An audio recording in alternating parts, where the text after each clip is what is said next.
Hey everybody, and this is our new kitten Trixie, and as you can see, she is very tiny, and she likes to purr a lot,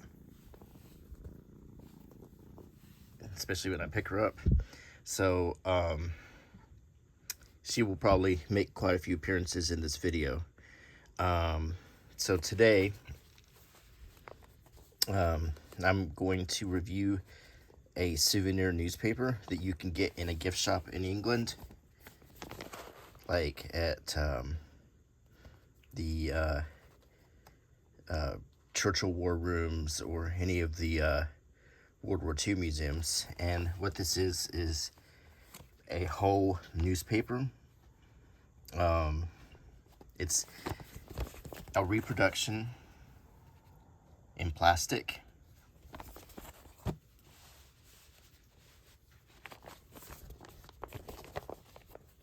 And it's called Read All About It. And this particular issue is about the Battle of Britain.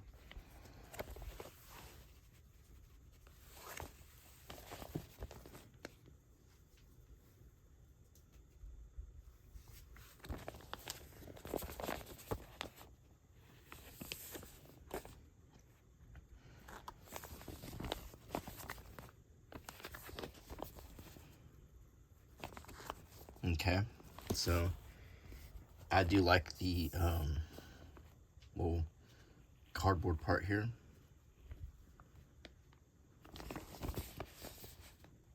And it does say replicas right here.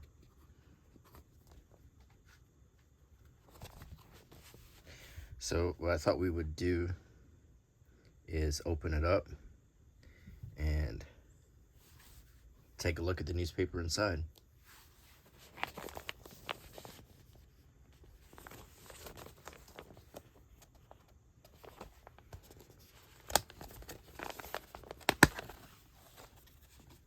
And here's Trixie again.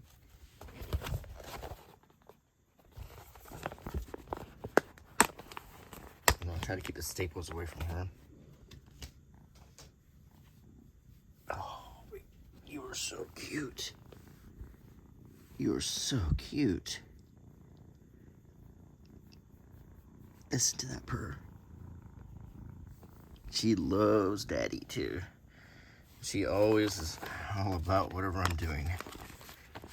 Okay. So here's the newspaper. It's the Daily Sketch. And it is June 19th, 1940. And it went for 1 penny. Just gonna put this piece of plastic here so she can step on it when she comes in. She likes plastic and paper. It has the blackout schedule right here, as you can see. Blackouts from 9:40 p.m. until 4:15 a.m.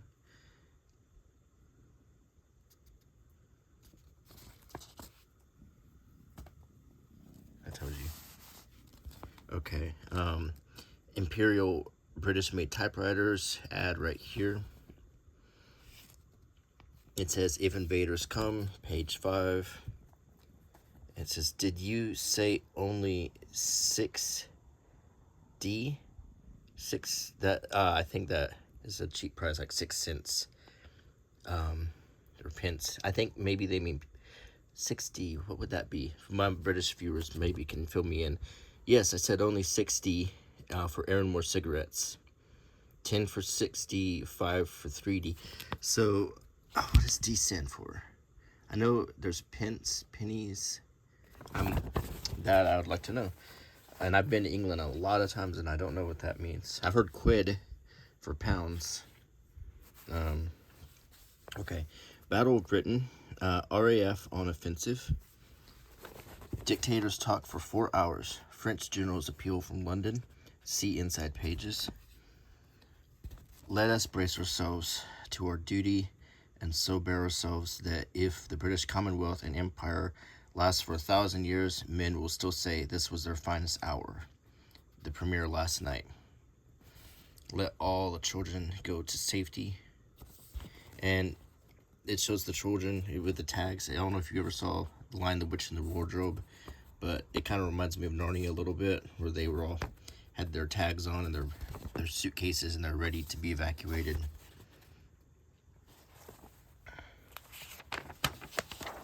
So, Premier's call to duty. Daily Sketch Reporter. For half an hour last night, Mr. Winston Churchill, in a broadcast, took the world into his confidence. Summing up the balance sheet of the war so far, he presented a clear picture described in vivid phrasing. Several times his voice seemed to rasp, and he had to pause frequently during the first half of the speech. Almost word for word, phrase for phrase, he told millions what he told members of the House of Commons a few hours earlier. Only towards the end, when his voice and manner gained power from the intensity of his words, did he rise above the conversational. His final words of historians looking back on these years to say, "This was the finest hour," thrilled the world.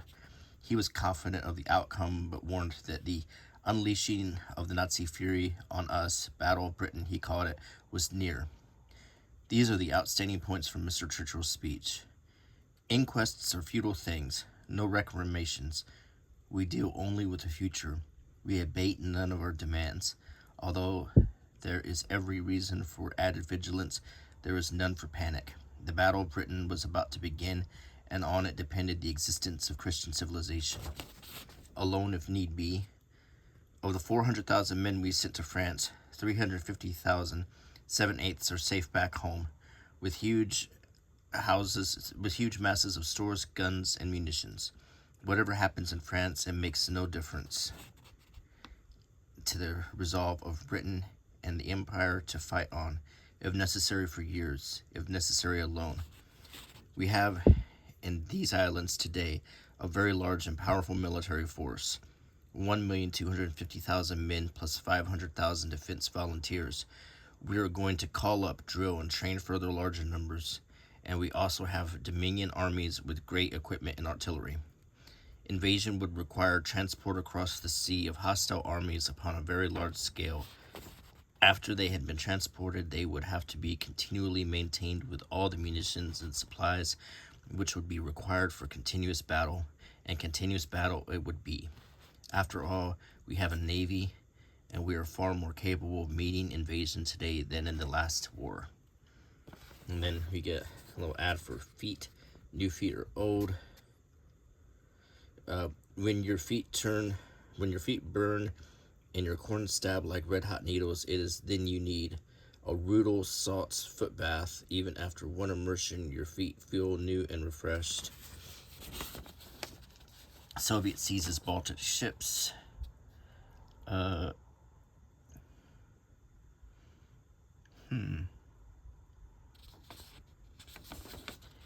Bar chatterbugs. Cooperation of all licenses in Kent to discourage defeatist talk and rumor mongering has been enlisted by Mr. H.S. Banner, Regional Information Officer for the county. Landlords are pledged to challenge all chatterbugs as to the precise grounds for any rumors they're heard spreading. And that's wartime talk. That's when things are serious and they can't even shrug off, normal things that we would just call gossip or speech.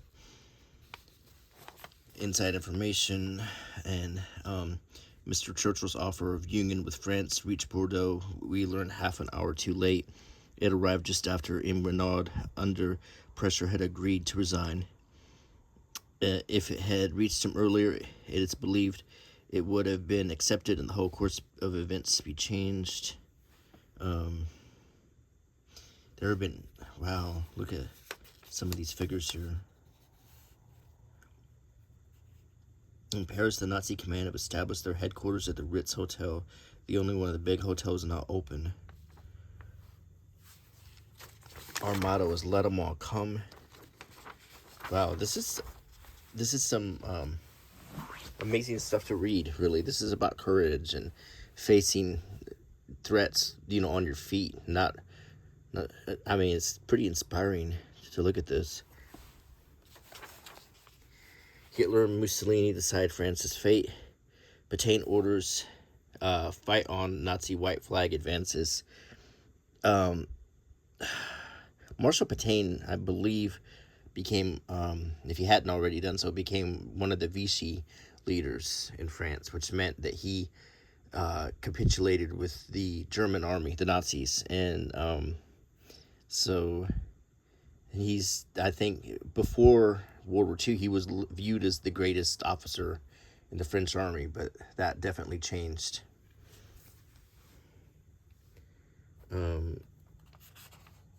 Our Now our Gracie is Canada's Gracie. I'm not sure. Grace Fields makes a whole bunch of new friends during her tour of troop camps in Canada. One of her songs has given the boys over. Eng O Itler I is the song she sang. She was a singer. There's an ad for rheumatism right here.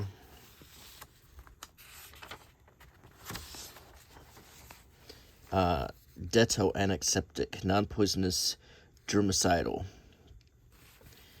Is there a bottle of Dettol in your house? This is the modern antiseptic. It is particularly suited for prompt use in emergency. Dettol is the weapon with which, in our great hospitals and maternity wards, doctors and surgeons protect their patients and protect themselves from the dread risk of septic infection. Because it is entirely non-poisonous and can be used, if need be, without a precise dilution, it is equally safe and sure in unskilled hands. Be ready now to protect yourself. Miltonian shoe is something, makes shoes last longer. Grow beans for winter.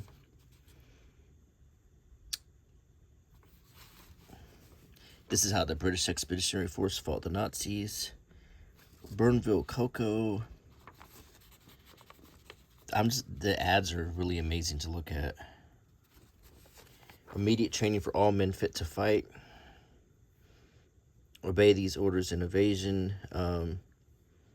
7 rules that all civilians must obey if and when the German forces land in this country. Keep watch, be calm and quick, organize guards, more AA guns. Wait, no, I'm sorry, I'm not reading them right. Okay. Number 1, if the Germans come by parachute, aeroplane, or ship, you must remain where you are. The order is stay put. 2, do not believe rumors and do not spread them. When you receive an order, make quite sure that it is a true order and not a faked one. 3, keep watch. If you see anything suspicious, note it carefully and go at once to the nearest police officer or station, to the nearest military officer, not your neighbors. Do not give any German anything. Do not tell him anything. Hide your food and your bicycles. Hide your maps. See that the enemy gets no petrol. Be ready to help the military in any way, but do not block roads until ordered to do so by your military or local defense volunteers. In factories and shops, all managers and workmen should organize some system now by which a sudden attack can be resisted. And think before you act, but think always of your country first. It's hard to imagine, a country getting together at a time like this. But that's what it took, when you think of, at that time in Western Europe, England was the last line of defense.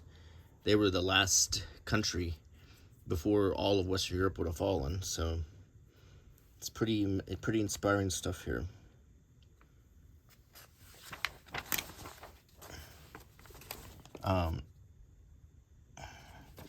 If 6 pence is your price, then try Piccadilly. Their top quality will surprise you.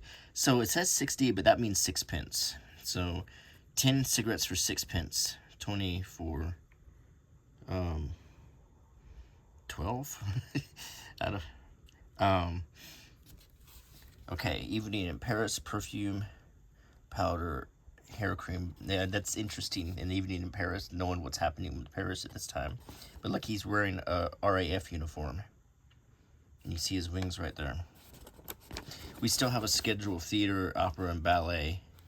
And at the cinema, where you can watch the movies,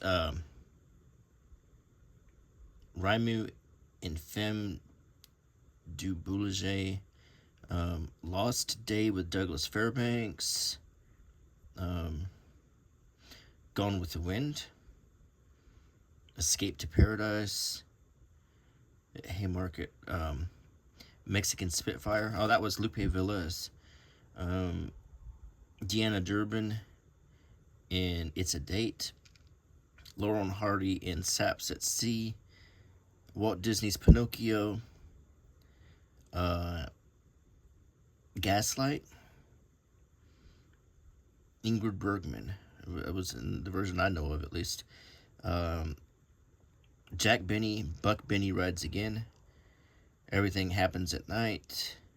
The Amazing Mr. Williams. Nine Bachelors. Cheers for the Irish. So those are the movies showing in cinemas. Leicester Square. I'm trying to think of...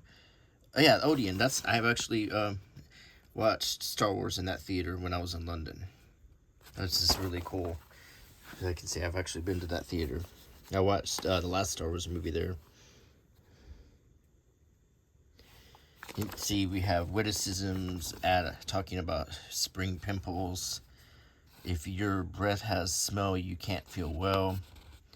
Yeah, a lot of times bad breath is a sign that there's something wrong with you inside.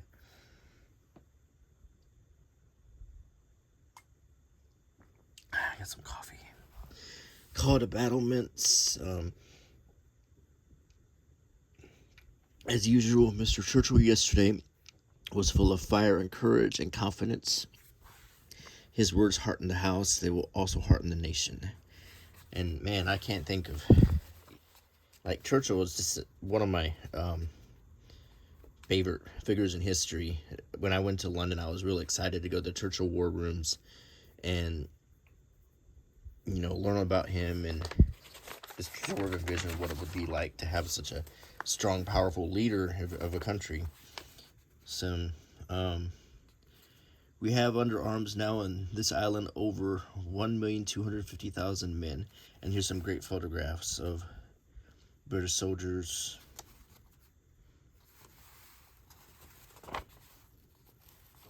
With a dog. Apparently, I guess these are men enlisting in the army.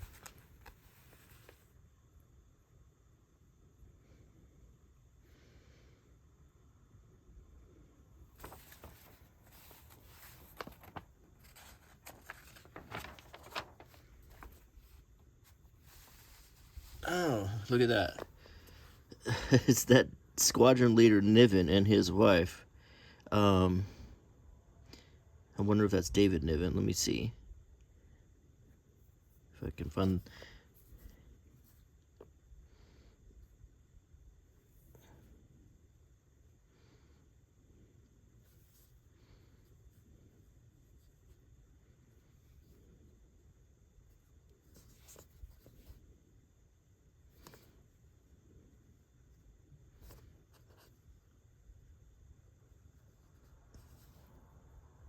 No, it's Robert Niven.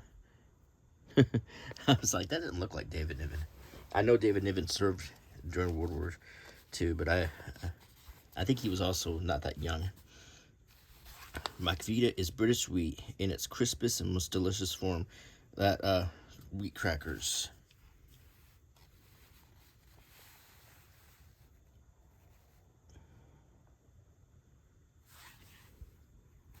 I don't know what that is. Permanently Yours, Eugene.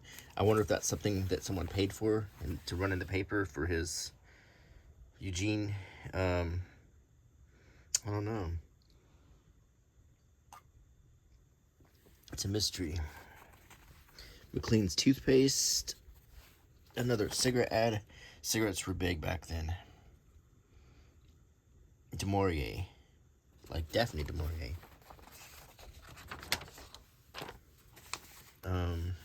Another thing about sore feet. Justine Glass tells you how to get the best face value.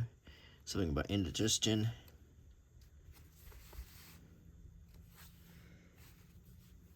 Milk and magnesia.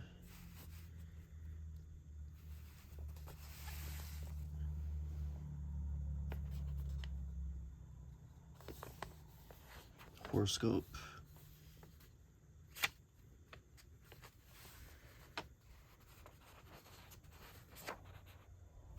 Symington's table creams.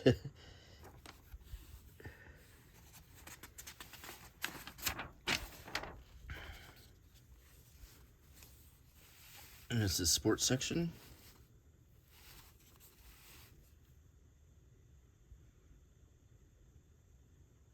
I think this is gambling, which for the most of the time in America was illegal. It's only now starting to become legal everywhere. When I was a kid, gambling was illegal everywhere except Las Vegas and Atlantic City. Then you started seeing the lotteries and then the Native American reservations. But here's a Blondie cartoon. News in 4 languages.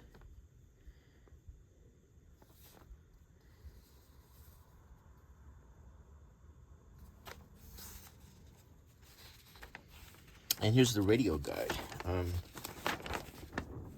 The radio shows news. See, the radio was, there wasn't really TV at this point widespread, so this was, oh, check this out. They reprinted this, but you can see where whoever had the newspaper they used to reprint it had circled these programs they wanted to watch. They wanted to listen to In the Mood with Jack Simpson and his sextet, which was a big band show, and they wanted to watch Children's Hour, The Magic Mirror.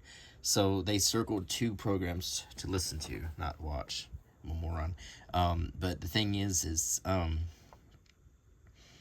this reprint came from someone's newspaper, and they had written in it, which is an interesting thing to see here. I wonder.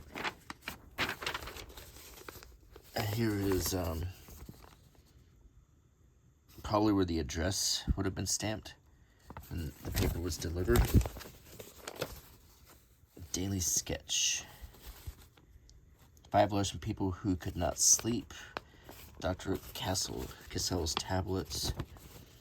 RAF again bombed rural oil stores. Canadian troops in Iceland. Ford to make 6,000 air engines. Britain has Egypt. Pierre is a traitor.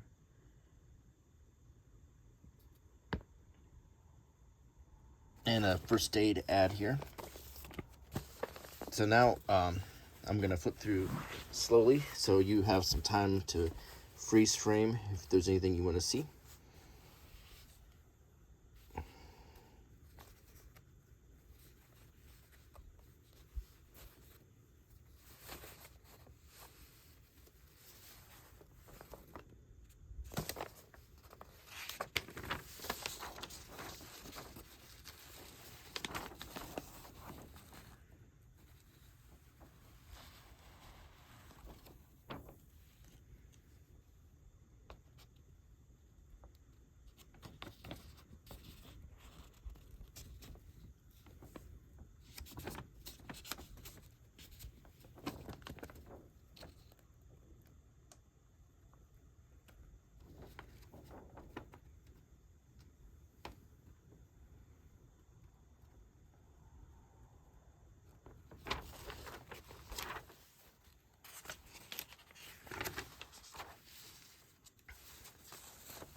Okay, I hope you found some interesting things with that little look. I noticed that McVitie's made those crackers, which I think, don't they make the digestives? But anyway, I saw a few more interesting things as we scanned through it. In fact, an article about, forget the war for a while. We read this article and stuff. So anyway, I hope you enjoyed the video. And if you like my channel, please subscribe and leave a comment, and a thumbs up, and click the bell icon. All that helps out a lot.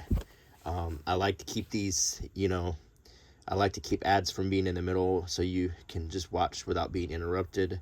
So all of that, all I ask in return is that you just support my channel by subscribing, and we can continue to keep it up.